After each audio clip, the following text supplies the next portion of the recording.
Hydrocarbon. Hydrocarbon क्या होते हैं? कार्बन और हाइड्रोजन के आबंध को हाइड्रोकार्बन बोलते हैं। यानी कार्बन और हाइड्रोजन के मिलने से जो कंपाउंड बनता है, यौगिक बनता है, उसको हम क्या बोलते हैं? हाइड्रोकार्बन बोलते हैं। अब ये जो हाइड्रोकार्बन है, इनको केमिस्ट्री में दो भागों में बांटा गया है। ये दो भागों में एक तो होता है सैचुरेटेड और एक होता है अनसैचुरेटेड। दूसरा होता है अनसैचुरेटेड। अब जो ये सैचुरेटेड है और जो अनसैचुरेटेड है, ये क्या होते हैं? ये जनरली सैचुरेटेड का मतलब होता है जिनके पास एक ही आबंध होता है। जैसे आपने देखा था पीछे, अगर मीथेन बन रहा है, CH4 बन रहा है, तो CH से 4 जगह जुड़ा हुआ है और एक एक आबंध से जुड़ा हुआ है। और अनसैचुरेटेड में क्या होता है? अनसैचुरेटेड में जो हाइड्रोजन होता है वो कार्बन से 2 आबंध से जुड़ा होता है, कार्बन से डबल आबंध से जुड़ा होता है, या फिर ट्रिपल आबंध से, यानी 3 आबंधों से जुड़ा होता है। यानी 3 आबंधों से जुड़ा हुआ है यहाँ। तो ये होता है आपका अनसैचुरेटेड। अनसैचुरेटेड में यानी या तो 2 आबंध होंगे या फिर 3 आबंध होंगे, उनको अनसैचुरेटेड बोलते हैं। और सैचुरेटेड में क्या होता है? एक ही आबंध होता है। अब इन सैचुरेटेड और अनसैचुरेटेड का नाम भी दिया गया है, जिसको सैचुरेटेड को नाम भी दिया गया है, इसको अल्केन बोलते हैं, और अनसैचुरेटेड को अल्कीन या अल्काइन बोलते हैं। ऐसा क्यों बोलते हैं? अल्केन का मतलब है जिसमें एकल आबंध होगा, उसमें लास्ट में एन लगाते हैं, ANEN, अल्केन। और जिसमें द्वि आबंध हो उसमें ENE लगाते हैं, और जिसमें 3 आबंध हो उसमें YNE वाइन लगाते हैं। जैसे आपने नाम देखे होंगे, नाम में आपका जैसे कार्बन 1 है तो ये इसको मीथेन बोलते हैं, कार्बन 2 है तो इसको ईथेन बोलते हैं, कार्बन 3 है तो इसको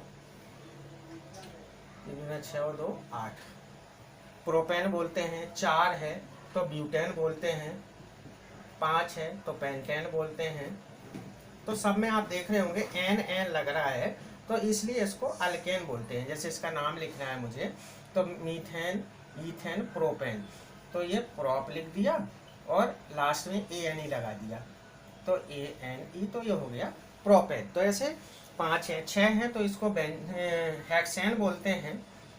अब इसमें ये जो आप देख रहे होंगे कार्बन है और मैं हाइड्रोजन लगाते जा रहा हूँ। जैसे जो कार्बन है, अगर कार्बन 2 है तो इसमें हाइड्रोजन कितना आएगा? जनरल सी बात है, इसमें जितने भी कार्बन होते हैं उसका डबल करते हैं और 2 जोड़ देते हैं, उतने हाइड्रोजन लगते हैं। यानी कार्बन अगर आपके 2 है तो हाइड्रोजन डबल करो, 2 का डबल करो तो 4 होगा, और 2 और जोड़ दो तो कितना हो गया? 6।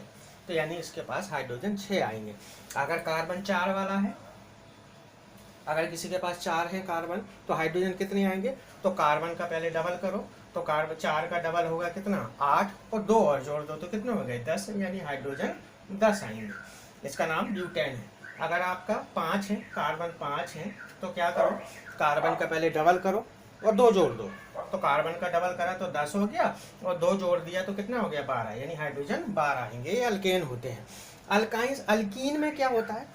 अल्कीन में द्वि आबंध होने के कारण 2 हाइड्रोजन कम होते हैं। द्वि आबंध होने के कारण 2 हाइड्रोजन क्या हो जाते हैं? कम हो जाते हैं। जैसे यही है आपका, मान लो C2H6 है आपका, जिसका नाम है ईथेन। अगर इसमें द्वि आबंध होगा तो यहाँ पर हाइड्रोजन 6 नहीं होंगे, 2 हाइड्रोजन कम होते हैं, यानी हाइड्रोजन इसके पास 4 होंगे, तो ये हो जाएगा ईथीन।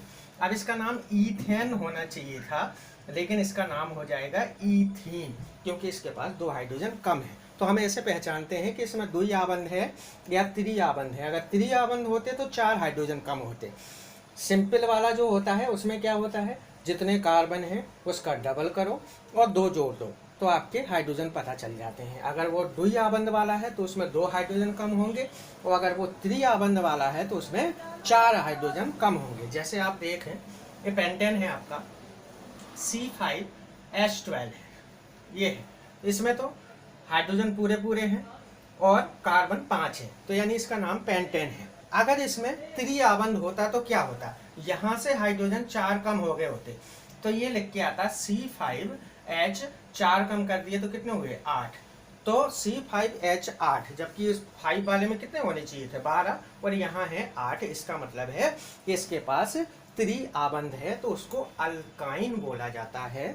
और जिसमें एक आबंध होता है, कोई हाइड्रोजन कम नहीं होते हैं, उसमें हाइड्रोजन हमेशा कार्बन के डबल और 2 ज़्यादा करने से होता है। और जिसमें द्विआबंध है उसमें 2 हाइड्रोजन कम होते हैं। अगर मान लो इसी में द्विआबंध होता तो क्या होता है, तो ये C5 तो रहता और यहाँ 2 हाइड्रोजन कम कर दिया जाता तो H10 हो जाते। तो इसका मतलब इसके पास द्विआबंध है।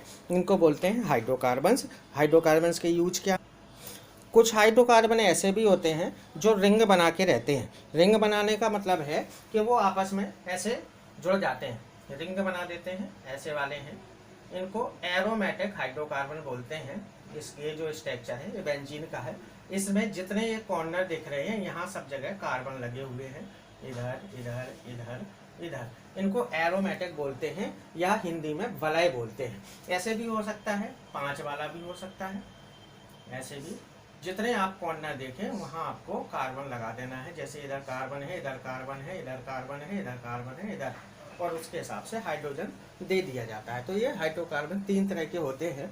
एक तो सैचुरेटेड होते हैं, एक अनसैचुरेटेड होते हैं, और इनको एरोमेटिक बोलते हैं या वलय वाला बोलते हैं। एरोमेटिक या वलय इनका नाम होता है। तो ये 3 तरह के हाइड्रोकार्बन्स होते हैं। इन हाइड्रोकार्बन्स का हमारे जीवन में क्या उपयोग है, ये बहुत ज़्यादा उपयोगी है, क्योंकि हाइड्रोजन के साथ क्रिया करके ही हाइड्रोकार्बन बनते हैं और इनका हमारे डेली जीवन में बहुत ज़्यादा उपयोग है।